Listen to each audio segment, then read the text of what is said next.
అన్ని ఖాళీ చేసిపోయినరా నాయన, మొత్తం ఏంది లేదు, వచ్చి చూస్తే ఖాళీ గిన్నెలే కనిపిస్తున్నాయి. సీఎం సార్ మేము లంక బిందెలు అనుకొని వస్తే ఖాళీ కుండలు కనిపిస్తున్నాయాడా? ఇక దాన్ని అంతా సరిదిద్దాలి సంసారం. ఇప్పుడు లంక బిందెలు ఉన్నాయని చెప్పని నేను అధికారంలోకి వస్తే ఖాళీ గిన్నెలు ఉన్నాయని చెప్పని మాట్లాడుతుండ్రు. దొబ్బితిందామని వచ్చినారు సార్ మీరు, అంతేమన్నా? లంక బిందెలు ఉన్నాయి దొబ్బితిందామని వచ్చిందా?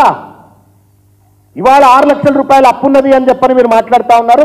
పదే పదే అప్పున్నది అని చెప్పని మాట్లాడుతున్న పెద్ద మనిషి, ఈ 6 లక్షల అప్పున్నటువంటి సంగతి ఇవాళ పథకాలు అమలు చేసేటువంటి ఒక సమయంలో 6 లక్షల రూపాయల అప్పు గురించి మాట్లాడుతూ ఉన్నారు.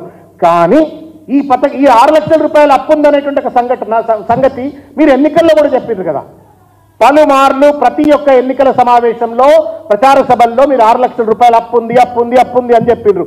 చెప్పేటప్పుడు అప్పుందని చెప్పినప్పుడు ఈ పథకాల అమల్లో ఉన్నటువంటి ఒక కష్ట నష్టాలు లోటుపాట్ల గురించి ఎందుకు మాట్లాడలే? అప్పుడేమో చెట్ల మీద ఇస్తాను కుట్టినట్టు వాగ్దానం చేసిండ్రు, ఇప్పుడేమో అప్పుల గురించి మాట్లాడుతున్నారు. అప్లికేషన్ల పేరు మీద కాలయాపన చేస్తారా అని చెప్పని అనుమానం కలుగుతుంది.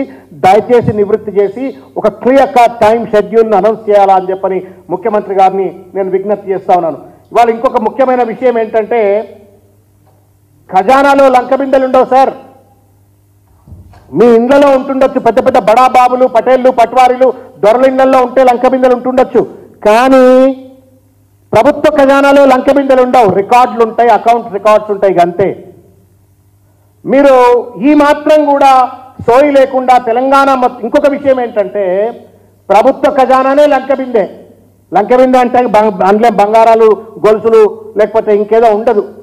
ఇవాళ తెలంగాణ అంతా కూడా లంక బిందె. ఎందుకంటే కేసీఆర్ గారు 60,000 కోట్ల రూపాయలు ఉన్నట్టు ఒక బడ్జెట్ రాష్ట్రాన్ని 3,50,000 కోట్ల రూపాయలకు బడ్జెట్ను పెంచి వాళ్ళ తలసరి ఆదాయాన్ని పెంచి వ్యవసాయ ఉత్పత్తుల్లో నెంబర్ 1 స్థానంలో ఉంచి తెలంగాణనే ఇవాళ లంక బిందెగా తయారు చేసినారు.